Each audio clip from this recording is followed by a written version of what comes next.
दूर किसी जंगल में सभी पंछी तेजी से उड़े जा रहे थे। जल्दी उड़ो, बारिश शुरू होने वाली है। अपने अपने घोंसलों में सभी पंछी अपने अपने घोंसलों में आकर बैठ गए। लेकिन बारिश तो बहुत तेजी से शुरू हो गई।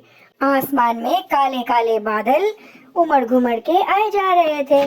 तो चिड़िया रानी सामने से बोली, नीलू चिड़िया, तुमने अपना घर मजबूत क्यों नहीं किया? इतनी तेज बारिश में तुम अपने कच्चे घोंसलों में छुपे बैठे हो, देखो ना कितने भीग रहे हो। तो चिड़िया बोली, क्या करूं, बनाने का मुझे समय ही नहीं मिला और मेरे पास इतने पैसे भी नहीं थे कि मैं लकड़ी ढूंढने चली जाती दूसरे जंगल में। मेरे पैरों में भी बहुत दर्द हो रहा था।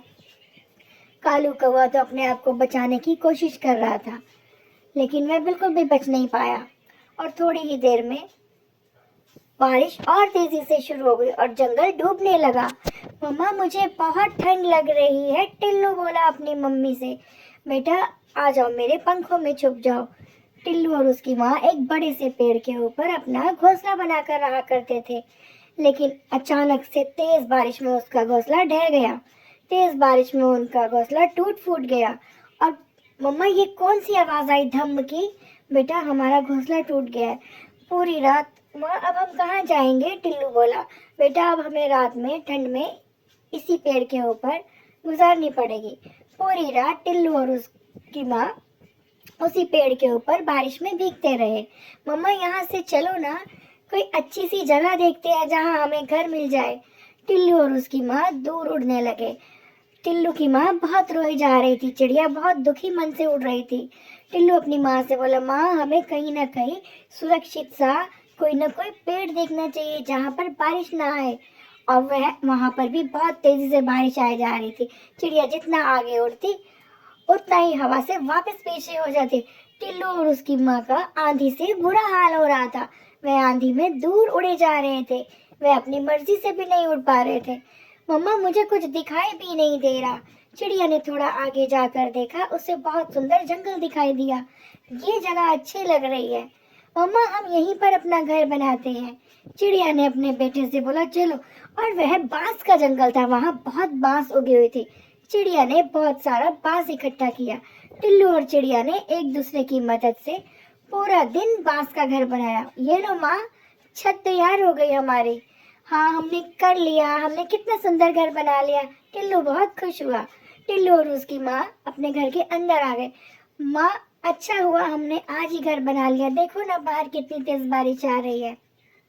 तभी चिड़िया ने बाहर देखा कि चील उड़े जा रही है।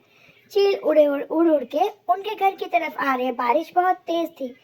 चिड़िया और चील बात करने लगे। चील बोली चिड़िया से, सुनो चिड़िया, क्या तुम मेरी मदद कर दोगी? आज बारिश बहुत तेज आ रही है और मैं बहुत भीग रही हूँ और मैं बीमार हो जाऊंगी, मेरा भी घर टूट चुका है। चिड़िया बोली, हाँ चील बहन, कोई बात नहीं, आ जाओ, अंदर आ जाओ, ये घर मैंने अभी अभी बांस से बनाया है। तभी चील जैसे ही अंदर आई, वह गुस्से से टिल्लू के ऊपर गुर्राने लगी। चील के मुंह में किसी पक्षी के मांस का टुकड़ा था और वह टिल्लू के ऊपर झपट्टे मारने लगी। देखते ही देखते चील का पूरा परिवार चिड़िया के घर में आ गया। मैंने तो तुम्हारी मदद की थी, लेकिन तुम ये क्या कर रही हो? तभी चील के बेटे ने चिड़िया को बहुत तेजी से चोंच मारी। तुम यहाँ से निकल जाओ, ये घर हमारा। माँ, बचाओ, देखो ना मुझे चील खा रही है। तो चिड़िया बोली, मेरे बेटे को छोड़ दो प्लीज, मैं यहाँ से चली जाती हूँ, तुम यहाँ से निकलो, ये घर मेरा है अभी के अभी। चील ने धक्के मारकर चिड़िया को उसी के बनाए घर से निकाल दिया। चिड़िया उदास होकर एक जगह बैठ गई। तो टिल्लू बोला, माँ उदास मत हो, वो देखो कितनी सुंदर नई जगह है। वह थोड़ा उड़कर बर्फ के जंगल में पहुंच गए। लेकिन टिल्लू, यहाँ तो बहुत बर्फ ही बर्फ है। माँ, यहाँ हरियाली भी देखो ना कितनी सुंदर है। दोनों ने मिलकर, वहाँ पर टूटे फूटे दो घोंसले थे, उन्होंने सारा दिन मिलकर उन्हीं घोंसलों की मरम्मत शुरू कर दी और चिड़िया ने सुंदर सा घर बना लिया। माँ, बारिश देखो, बर्फ भी पड़ गई, अब तो हमें बहुत सारा अनाज चाहिए। चिड़िया ने जाकर बहुत सारा अनाज इकट्ठा कर लिया। देखो ना टिल्लू, मैं तुम्हारे लिए कितने सारा अनाज लेकर आई हूँ ना। अब हमें इस बारिश में कहीं पर भी बाहर नहीं निकलना पड़ेगा। हाँ माँ, अब हमारे खाने की तो चिंता ही खत्म हो गई। अब हम बर्फ में यहीं पर रहेंगे। और बर्फ देखते ही देखते बहुत ज्यादा पड़ने लगी। टिल्लू और उसकी माँ अपने सुंदर घर में रहने लगे।